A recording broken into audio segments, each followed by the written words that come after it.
for today. The presenter today is Graham Dick, from the co-founder of Lamry. And Lamry has worked for the past 10 years incessantly on CMMI and Agile. And they have done excellent work. And Graham is also a well-known speaker at on these topics, and also speaking at our Unicoms conference on 20th November on excellence through process improvement. But based on the work that Lamry has done in these areas, Graham is the most appropriate person to talk about today's webinar on setting up a process improvement project for success. I'll hand you over to Graham, and he will talk about the various aspects that are related to this topic. Thank you. Graham. Okay, thank you very much, Dira, and good afternoon, everybody. Okay, the title of this project is setting up a process improvement project for success. And we're giving it the natty title, you're the process improvement project manager, so you kind of got the mission.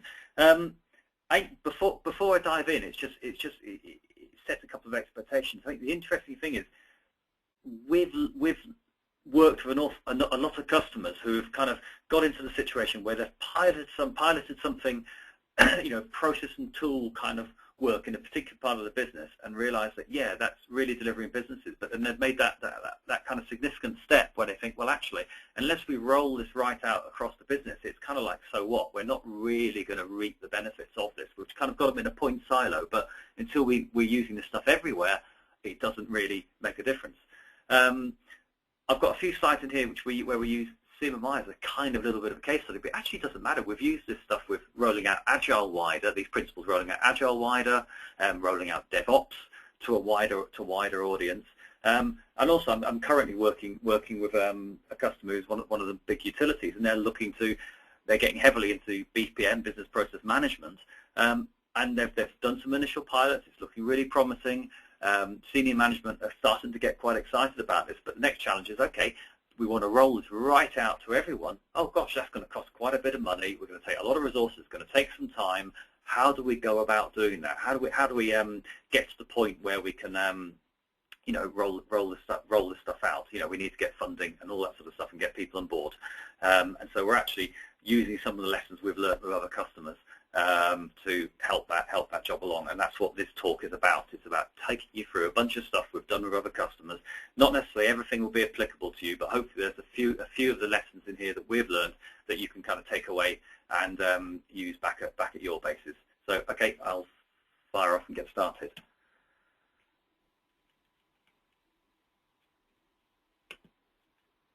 Okay, I guess first of all there's this elephant in the room. And what is the elephant? It's the often inside your organisation there's a core of people who are excited about whatever you're doing, new technology, the new process, the new approach. But there's also a bunch of folk you'll come across who kind of say, yeah, right, been here, got a T-shirt, done this all, we've done all this before. We've invested in things, and all we get is frustration. And we see, over the years, a lot of different kind of improvement projects go. And sometimes, we've kind of characterized them for, kind of amusement's sake, really. But, you get these things which start off in a huge, great display of kind of fireworks, and then you sort of look around and scratch your head in 6 months' time and say, and kind of ask the question, well, so did anything actually change? And the answer is often, sadly, no, nothing changed at all. You kind of get the backwater thing, something that kind of fires up a little bit, then meanders and drifts and dries up, and then sadly no one even notices that it's gone. It's done and achieved, nothing at all. The kind of death march type of approach that we've actually invested so much in this, we're going to see it through come hell or high water, even if it even if it sort of lapses in the process, even if it should have actually been stopped long ago. And lastly, there's the original marathon. And I don't know if you remember the guy who ran the original marathon back in ancient Greece. He got over the finish line, gasped out the message that they'd won the battle. He then promptly dropped dead and died. and we've seen projects that do that where, they get over the finishing line. It's like, well, we never want to do that again.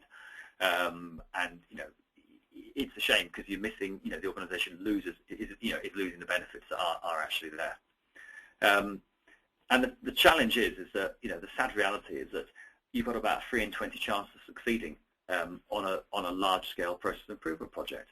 And there's a reason for that, and the reason is actually it's difficult, and the difficult stuff comes in getting the senior leadership attention, getting the money, actually driving through change, and dealing with all the challenges and the objections you get when you try and take this stuff wider across the wider organisation. It's all relatively straightforward when you're working inside your small, comfort zone or sandpit in with a group of people who are all bought in and on board and wanting stuff to succeed. But what happens when you take these things, try and take this stuff wider? So that's what we're going to talk about today. A survey we ran a few years ago at one of our conferences was just asking people who were doing process improvement how their projects were going. And we got this interesting correlation that often people who kind of early in the life of the improvement project would say, yeah, things are going really well. But people who said, well, we've been in it a few years now, there were fewer and fewer people who said it was going well. And then, funnily enough, folk had been, basically driving stuff forward. This is typically people in bigger organisations for, 3, 4 years time. Suddenly, all started saying, the ones who were still in there were saying, yeah, actually, it's going all right now, which is kind of interesting. And so we kind of thought about this and kind of mapped it across some of our own experience. And we thought, well, kind of this initial phase, you kind of got this naive optimism. You almost don't know what you don't know yet. You haven't hit all the blockers yet. You haven't run into them yet. So you kind of think, yeah, things are going all right.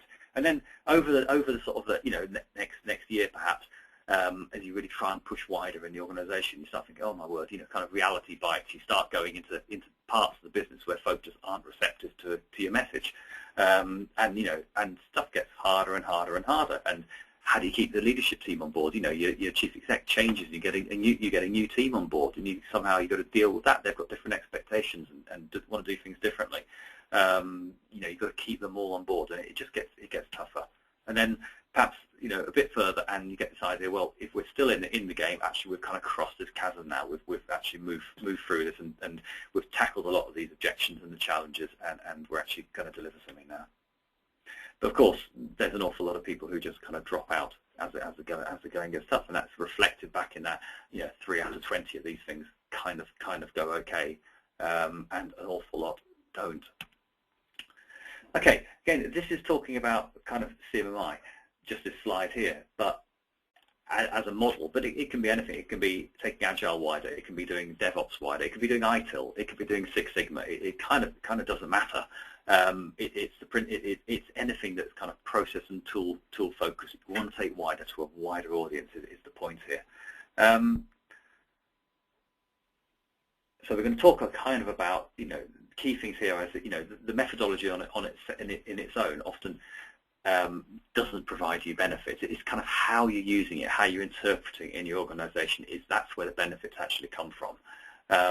So the point is just going around and talking about the particular methodology, like we're going to do CMMI, we're going to do Agile, we're going to do BPM, has kind of limited value. There's a few folk who will get it and go, yeah, that's really exciting, I'm really up to that, it's just what we need. And there's a larger group of people who kind of say, well, so what, I've heard all this before, I've heard of total quality, I've heard of ISO this, ISO that, Vision 2000, who knows, all sorts of initiatives in the past, and they didn't make a difference. So the key kind of learning point here is that your improvement initiative, be it CMMI, be it Agile, be it DevOps, on its own, isn't going to move you forward. We've actually got to figure out, well, how do I actually sell this into my organisation? And then having sold this to my organisation, I've actually got to plan to actually drive this forward, and then I've got to implement my plan. So I've actually got to run this in quite an organised, structured manner. A quote from a guy who's now no longer with Tesco, something we really like, is just the simple, not easy thing. Simple is incredibly powerful, and we kind of always all know a simple concept when you see it, but often they just don't come out of nowhere. They take an awful lot of hard thinking and scratching of one's head and beating your head off brick walls to get to the point where we've gone from very, very complicated to actually kind of simple. But the beauty of actually taking the time and trouble and trying to make what you're doing relatively simple for the organisation is it gives a focus for everyone to kind of hang on to. Your message is more straightforward, people understand it, and at the end of the day, it kind of costs less. Okay, so first of all, let's talk about selling our improvement into the organisation. This is something we really like to do, and it's part of this kind of the sales process. And it's just asking the question, what's the reason for change here? Why should we bother?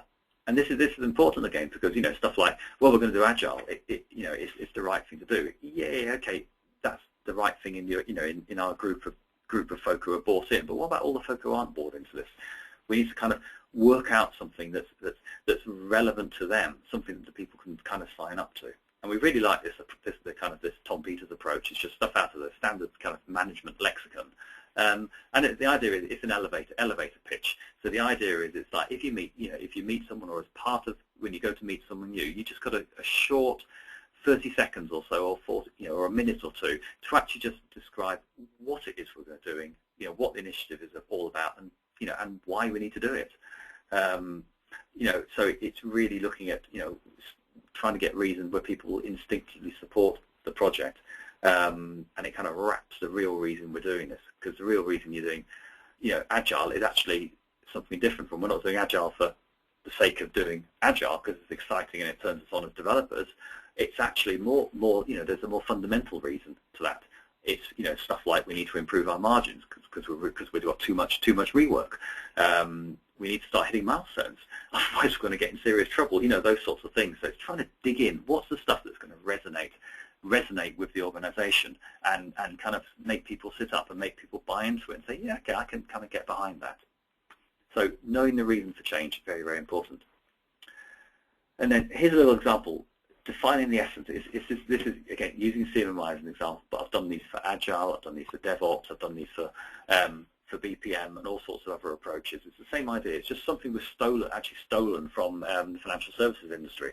You take out a new pension or an insurance policy, you always get kind of reams of really technical stuff, but you also get kind of a short document which tries to explain, kind of like, what it is you purchased, some key facts about it. What's the unique selling point? What's the thing that makes the proposition we just bought different from other propositions that are on the market? So the kind of why should you bother thing. And then benefits, why is it good for you? And you always get this stuff, and they always try and do it. And I think it's something we can learn from in our industry. So to try and just say, okay, you're about demystifying. I'm going to do CMI, I'm going to do Agile, I'm going to do DevOps. Well, what on earth is it? Some people, your little group of us who are working and pushing it forward, we understand what it is. But the wider audience, some people will know, some people won't know, some people will have had bad experiences in the past. So try and explain briefly what the thing is. Yeah, some just key information, key facts, key takeaways about what it is in nice business, simple business English, and then the unique selling points, and then what are the benefits? What's it going to do for us? So it's part of the kind of sales catalogue. A benefits case, always really interesting, because sooner or later we get to have to do one of these, or maybe we don't. But a little aside here, again, what a survey we've done at the past at the conference we ran in the past, was just asking people who are doing process improvement projects, did they have an approved business case, yes or no? And then another question was the kind of very subjective, but is stuff going well, or are you experiencing problems? And the interesting thing was that those that kind of said, yeah, I'm going pretty well, seemed to have, there was a reasonable number of them with an approved business case as well. Those that were experiencing problems, very few of them had an approved business case. So there seems to be this mapping between having an approved business case of some sort or another. And it's not necessarily a real formal, proper business case, but some sort of benefits case that's been approved, and an improvement project that's going reasonably well. A bit unscientific, but I think the point is, if you dig into this a bit more and you think about, when you've got involved in the past of building a benefits case, you kind of have to get it approved sooner or later. You have to go talk to different people, different stakeholders. And I think what's going on here, to a certain extent, is that, you're not just working with a kind of a bucket of, initial bucket of money and then go make it happen. You've actually had to actually go and sell something to the organisation. You've had to meet the stakeholders are on side, but also the ones who aren't so on side, and actually do some selling, do some persuading. Probably had quite a few cycles going around and around. Sometimes quite bloody cycles as you get beaten up because no, that's not right. But sooner or later you get something that people can start signing up to.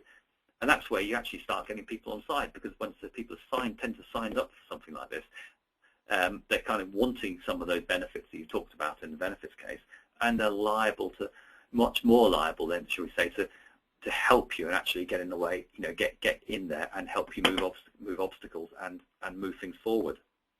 So I think although these things can be a right royal pain in the proverbial, on the flip side is actually doing it and going through the cycles of getting approval can actually be very beneficial.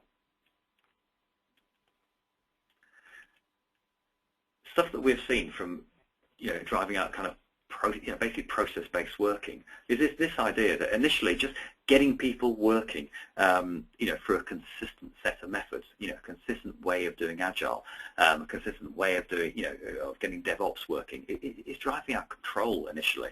And this isn't like control as in real big brother control. It's just kind of just knowing what's going on and people committing to what they're doing, and that starts making things more predictable. On top of that, we then start building kind of consistency. We start getting more consistency in what we're doing, so a bit more repeatable, a bit more flexible, more information about what we're doing. And lastly, you build up and we start seeing people get more, the organisation starts getting more effective at what it does. If you like, more productive.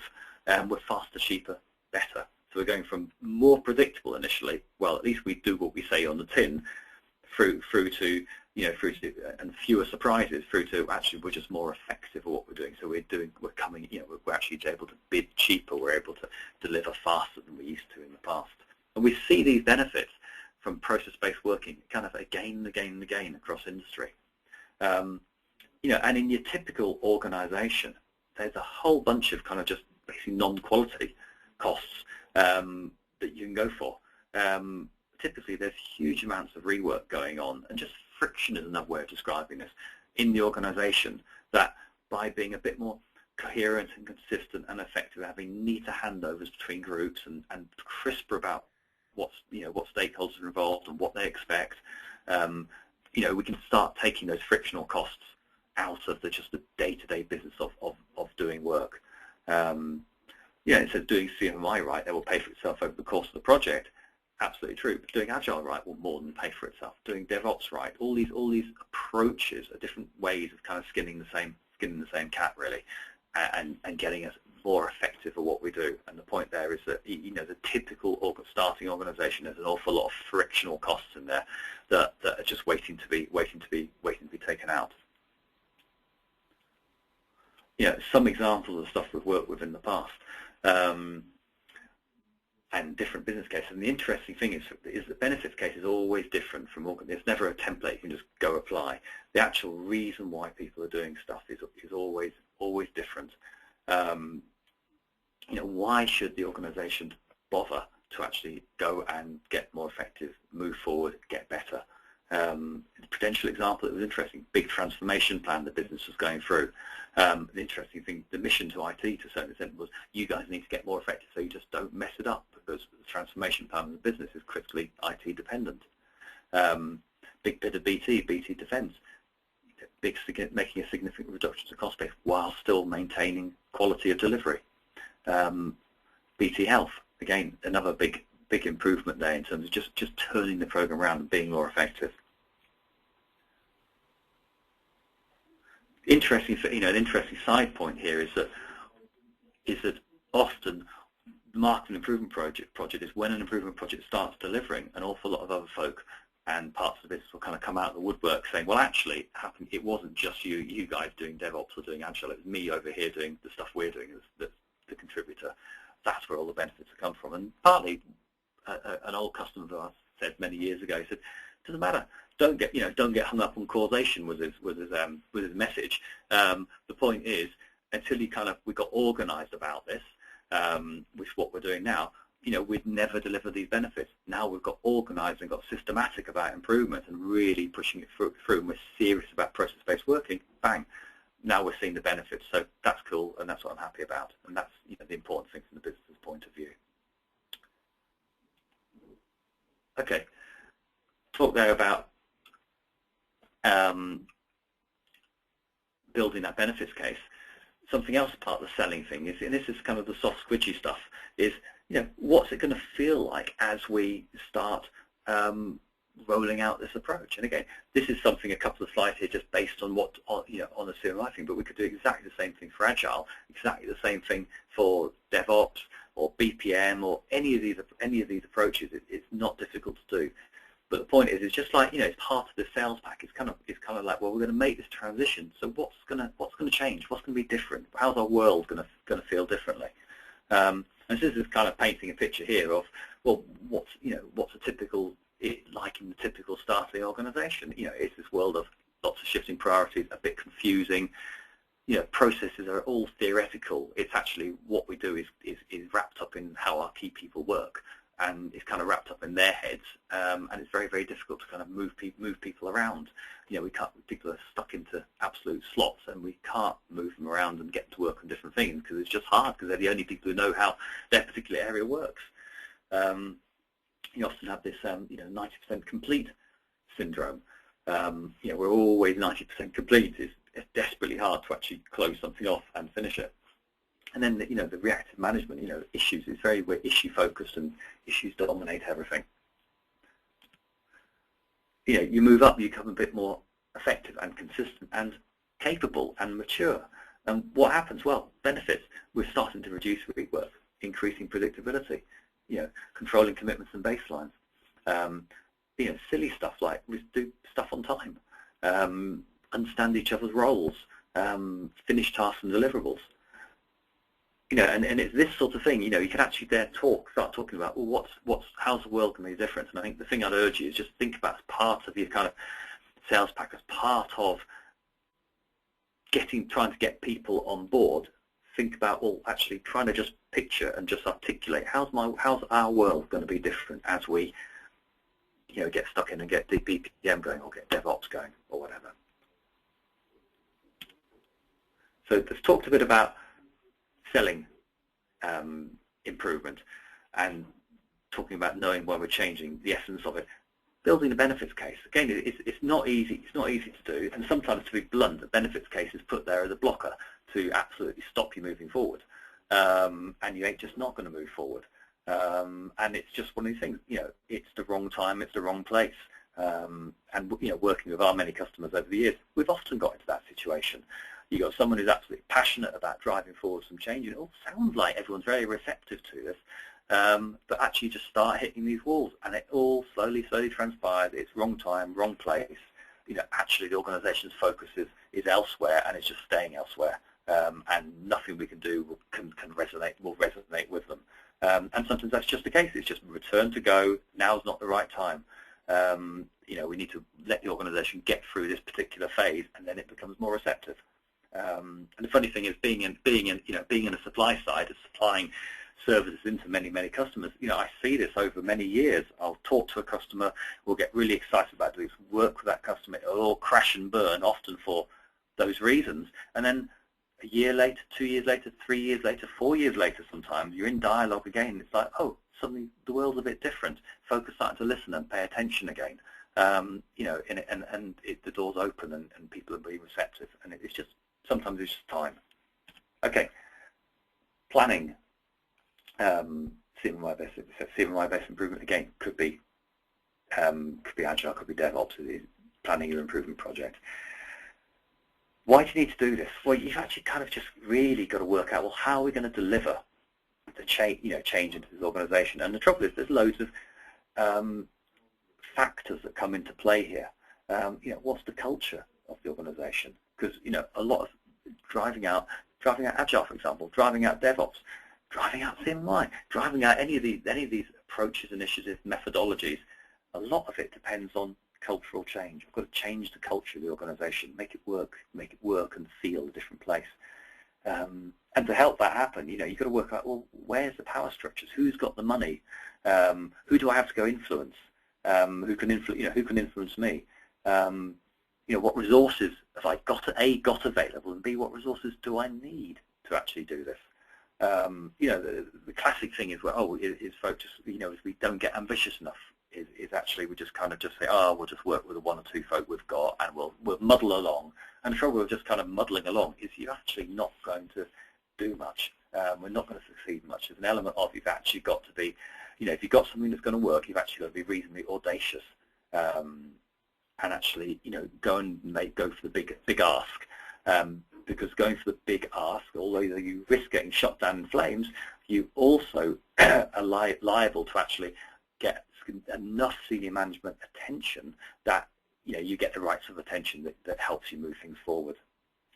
You also get good scrutiny on how you're delivering as well, which can be very, very interesting. However, it's kind of the scrutiny you need because it helps move stuff forward.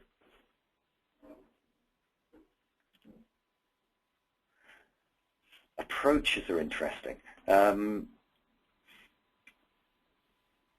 it's kind of like, well, I'm taking stuff wider, so I've got to think about my approaches. And this is kind of, again, I've got a couple of slides here which we've used when we're talking CMMI-based improvement. But what you're actually doing under the skin there is you've got a set of processes. It's process improvement. You've got a set of processes, methodologies, and tools that actually the trick is to take them out and get people in the wider organization using them. You're not getting them to use CMMI or getting to use Agile out of the box. You're taking them, a set of processes, a customized variant that is right for the organisation that you've tried and tested perhaps elsewhere, and that's what you're getting people to use and to follow. We've used this kind of approach, which we've called a kind of project intervention approach. Senior management nominate a couple of significant projects, go in there, find out effectively what's the gap, what's the delta between what we want them to be doing and what they're currently doing, and then provide lots of on-the-job coaching in best practice to actually drive forward adoption. The kind of the risk of this sort of approach is, what it's getting at really is that you're doing kind of, adoption in a piecemeal manner. 3 or 4 significant projects. Each one is just, for example, say we're adopting Agile. Each one would adopt Agile in a way that best fitted itself. So you'd end up with different cuts, potentially different cuts of Agile there in different silos of the business. And the risk there is you've got a kind of a splintered story going on. You've got potentially reinvention of common stuff, and you've got silo working potentially happening. So that's a risk of that. But on the plus point, you've actually built some momentum, and you've proved with some significant interventions that your approach, doing Agile in this case, or doing CMMI, or doing DevOps, it actually delivers and works on these particular key projects. So that can be helpful because then you can actually put your hands and say, look, the stuff does work. We haven't destroyed these projects. They're actually in a better place than they were before.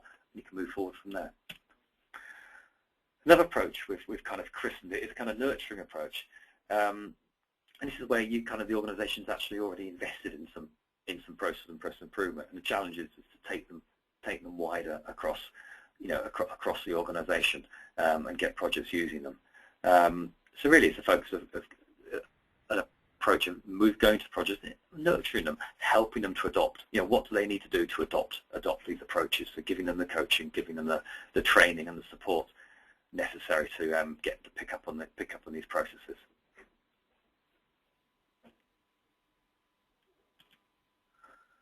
And then moving forward, one of the interesting things is as you kind of start thinking, well, actually, I've got projects, I've got groups, I've got divisions starting to work on my new approaches. I've got variants of Agile out there working. What about all the improvements? What about all the kind of people start putting hands and say, well, we could be doing this better. We could be working more effectively here. This bit doesn't work here. This bit works really well here. Who's listening? Who's starting to pay attention to those? How do we know that when you finish a project, yes, we've got we've tweaked our particular approach to Agile, works fantastically, but how do we make sure that when someone else starts up a new project, they pick up that variant, they pick up those lessons and actually make them lessons learned and lessons implemented rather than just lessons kind of maybe just forgotten or locked in the head of a particular individual. And that's what we call this kind of you need an improvement engine. And actually, it's a horrible term, a process management system. It sounds dreadful, doesn't it? What it's actually boiling down to is it's process owners. It's individuals who have some respect in the organisation, who take ownership for particular processes, and actually for the improvement of those processes, and actually are proactive, and they go out there and they go help new people who are new to the organisation to pick up their processes and use their processes, and they're out and about making sure that their processes are actually used on a day-to-day basis, and also they're listening. They're listening to issues, to problems, to challenges, actually then changing the processes and rolling them back out. So we kind of call that a kind of an improvement engine, or another term we've used is kind of like a process life support system. And also you can then build from there onto kind of a web approach where you've got just empowered process owners who are interacting with each other. These two things kind of go quite closely together. But it's about someone taking ownership of process becomes business as usual, and sustaining it and improving it starts becoming business as usual, and that's a big step forward there. So when you're defining your approach, again, the thing you're going to do, you'll find is that you've got to be creative with your approach and keep it fresh, because stuff will change. Situations will change as you move forward with your improvement program. And what you first thought as this is the right way to do it, no doubt will change over time, and you'll have to modify your approach. And we found this with projects. When we first started with an organisation, the right thing to do and the politic thing to do was just to go target some 2 or 3 significant projects that were nominated by management and just do very, very silo-based improvement on them. Just make them more effective and better places. And then as people started to see, the wider organisation started to see, well, actually, that's kind of working, that's kind of helpful, then we were able to modify the approach and start looking for, well, where's common best practice, where's common stuff that's worked effectively across these target projects, and then we can actually kind of pull that together, and then we'll do a wider deployment across the larger organisation based on the successes we've had with the initial interventions. Alternatively, we had this kind of thing, okay, we've kind of got some stuff that people work with. It's reasonably okay. It's not too brilliant. It's not too appalling. It's a way of doing agile. That'll work. Let's just get in there and actually start doing it rather than keep talking and talking and talking about it. And there, so you're working with, again, nominated projects and nurturing them, helping them, coaching them to actually adopt, and then using the lessons learned actually to start driving this kind of improvement engine approach as you start getting a bit more controlled and a bit more organised, and people start saying, oh, okay, there's a consistent way of working here. Families are ways of working. Then we can actually start looking for, well, who are the champions? Who are the people who are shouting about these things in the organisation? And they start becoming part of the improvement engine, the life support system for these processes to kind of keep them living and relevant over time. So kind of this idea that you've got a set of approaches, and they will change. They will change over time. Something we found quite useful is the business of change itself. Turn the approach you're going to follow into a process itself. So process improvement itself becomes a process. What need a simple metric to measure change, and just try and standardize things within reason, and really have clear accountabilities. Who's accountable for what? Take accountability for stuff, and have a crisp timetable. This is what this is the schedule we're working to, and publish it, make it really, really public. And this whole approach of planning here is really, really effective. Again, coming at it from a kind of slight CMI angle, sometimes you've got these things called CMI appraisals or assessments. They can be helpful sometimes, driving a bit of ceremony. They're right for some organisations. They're horribly wrong for other organisations. It's just take your pick. So sometimes a bit of objective scrutiny about what you're doing can be helpful. Think of an improvement life cycle. Here's something we've used many times, and we don't use it out of the box. We tweak it and adjust it, but some sort of a life cycle you're going to move the organisation through. We've initially baselined it, where they're going to mobilise an improvement, when they're going to do the transformation, and we're going to transition to business as usual. And think of those dimensions. We've got a kind of a program management dimension to this. We need to design our new processes, and then actually the business of doing change itself. So it's something to think about, all the different dimensions you need to think about as you kind of worrying about, well, what is it we're actually going to deliver here, and importantly, how are we going to deliver it? Because the how we're going to deliver it affects your time, obviously time schedule, and the amount of money it's going to cost.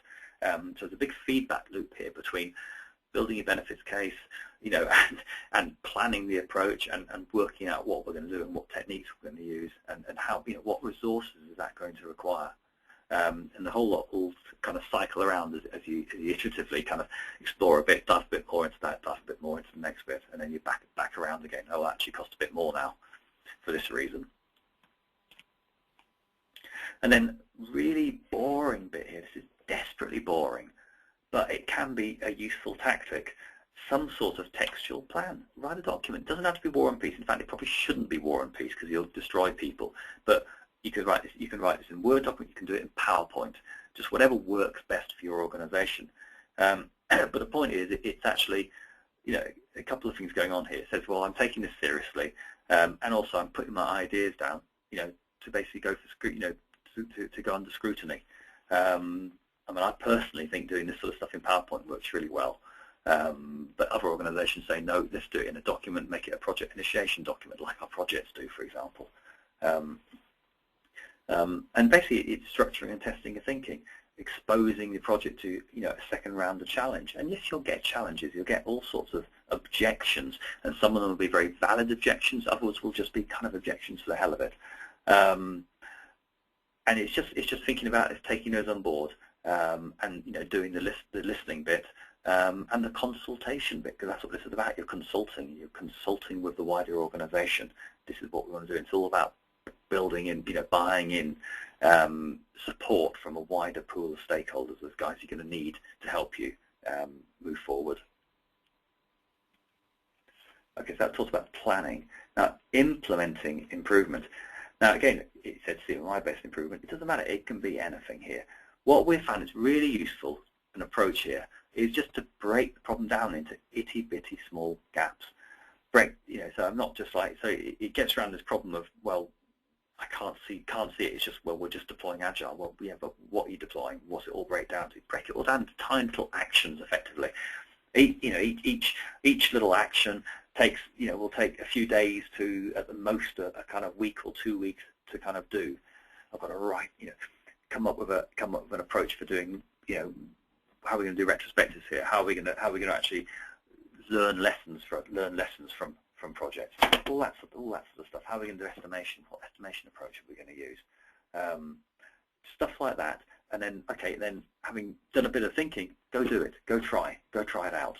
And so you've got thinking, implementing, and then trying out type of gaps here. And we've found it can be kind of useful for a larger rollout, because it's a great way of kind of making progress very, very visible, or one dimension of progress very, very visible in terms of the amount of stuff we've still got to do, kind of thing.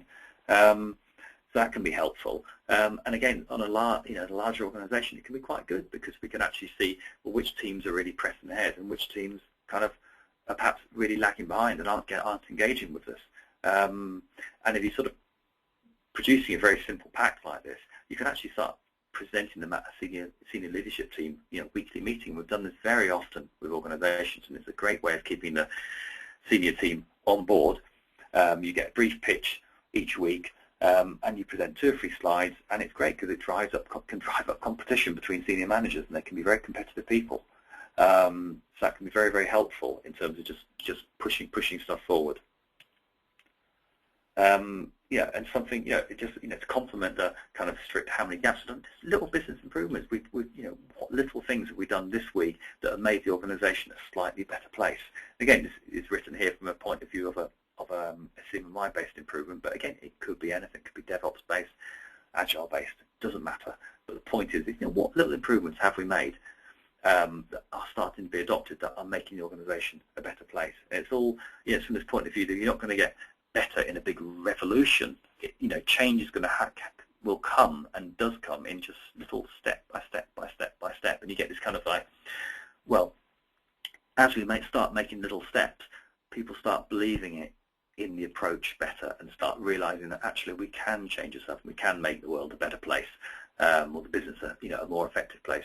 And also kind of the senior leadership team as well start getting more confident, because as they start seeing, well, actually we are making little changes, things are getting a little bit better, we're starting to see stuff is a little bit better, because the projects we're working with, We're getting fewer, late, last-minute big issues. They're all a bit more sensible, more stable, less dramatic. They start getting more supportive then, and it can drive a good positive feedback loop. And lastly, again, getting towards the end here, think about, you've got an improvement. You want to roll something out across the organization. There'll be lots of other improvement initiatives going on. And I think the key thing to think about is like, you haven't got one improvement initiative here that is about ruling them all. You've got a goal, yes, and it's about driving up delivery capability, which is invariably what the goal is about. And there'll be lots of different initiatives. And actually, most of that stuff, the thing to take home is most of those other initiatives are immensely helpful things, and mostly they're pushing in reasonably mutually sympathetic directions, so to speak. And they're good things, and so they should be encouraged. So what we find is that actually you can, if you work hard, you can hook into these things and make them part of a larger improvement initiative. Link them in. So what you're actually finding is that actually, instead of having to do everything yourself, you find that actually there's people out there already doing stuff, which with a little bit of work, a little bit of selling, a little bit of persuasion, we can actually link them in and actually leverage what they're doing and take what they're doing to a larger audience, because it's part of the bigger solution, so to speak, and it's part of helping solve a bigger problem.